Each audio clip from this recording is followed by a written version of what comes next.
Now, other interesting business news, you have Tesla. Their profits are climbing. Now, they report a much greater profit than they originally expected. That's also despite them trimming the cost per units, with Elon starting to actually embrace traditional automotive discounting, which is a cliche as old as time. It's a joke in pretty much a lot of sales communities and industries, automotive specifically as well. If you just wait till December, you're gonna get 20-30% off. I remember back in my day, Cadillac would give like $10,000 off MSRP just on as an additional discount Q4 because the new model year was coming in and they wanted to clear out the old inventory. That's kind of the traditional methodology of the automotive industry. Because, and this isn't a new thing, at least Chevrolet was the original company to do this about 100 years ago. They basically have the same car, but they slap on new body panels and new different things to make it look new. So, because the body panels and the accents were different enough, the car would look older and people would pay more for a newer looking car. Hence, why every year there's a new model. Tesla's a little bit different. They're granted it'll never be as reliable as a Rolex, but some people compare them to a Rolex in the fact that a Rolex Submariner shows how uncultured I am. I have a Garmin I got way back in the day for free, so you can't beat that from a friend. But the Submariner, that sounds right. That Rolex, it really hasn't changed for, I don't know, 50 plus years.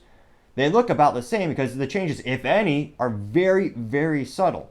Tesla, with many of their vehicles, are also doing that same methodology where you can't, unless you're a Tesla enthusiast, you really can't tell the difference between a 1 year and a 5 year Tesla. Besides the fact that the 5 year Tesla will leave you stranded on the side of the road because there's no range left because the batteries are crap. But outside, they look about the same. So there really wasn't much of an incentive for Tesla to do these discounts. They also had an overwhelming demand for the product, and they didn't have enough of the product to go around. Good old-fashioned supply and demand.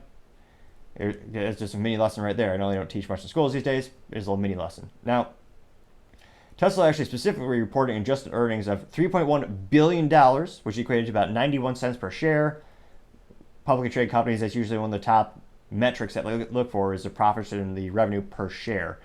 And that is astronomically better than the last quarter, actually 20% more than the last quarter.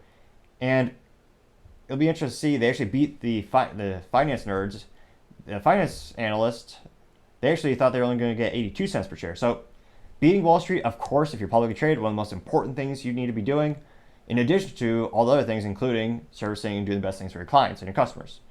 Now, the profit margin during this quarter was 18.2%, which was better than expected and is admittedly better than most automotive companies. You look at companies like General Motors, it's usually single digits when you have the blended average of their small subcompact vehicles and the trucks.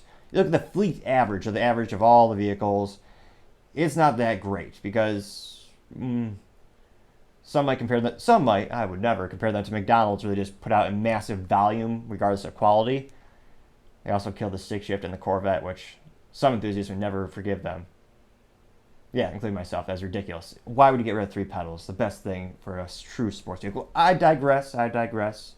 But also 23% of the C7, the previous Corvette models, like between 19 and 23% and 27%, depending on the year, all those owners chose stick shifts, but GM still decided to kill it.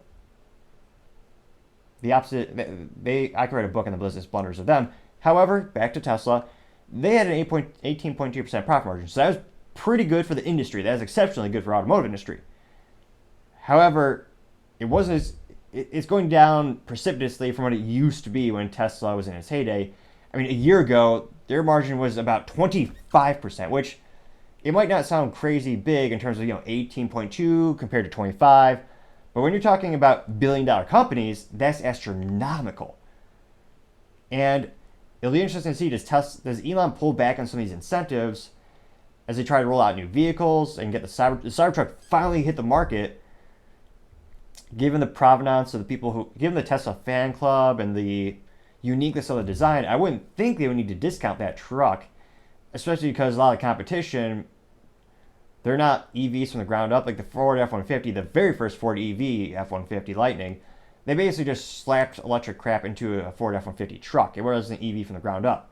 they're getting better as they're putting more money into the engineering of the EV vehicles at Ford. I believe the E-Mach, or the bastardized Mustang, which they call the Mustang E-Mach for some stupid reason, even though it's an EV with no 3 pedals or no V8.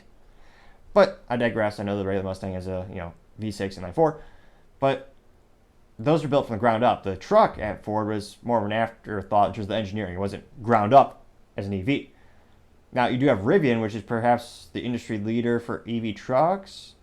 That company has a lot of issues of itself, basically being kept alive partially because of a big purchase from Amazon. Amazon also owns a lot of their stock as well. But with Elon, I don't think they better not discount the Cybertruck because they need cash to pay off that thing. They've been hyping up for 4 to 5 years now. And it was last Saturday, the first one finally came off the assembly line in the great country of Texas. No, I didn't misspeak.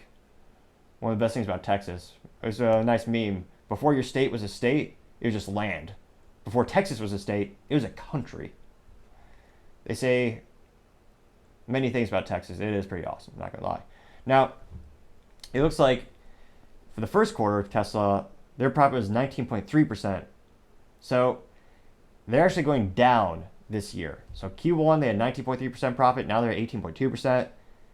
They got to reverse this trend. Their stock there's a lot of rumors it's going to go down a little bit, and it went down, I believe, 8 to 7%, that's a big ding.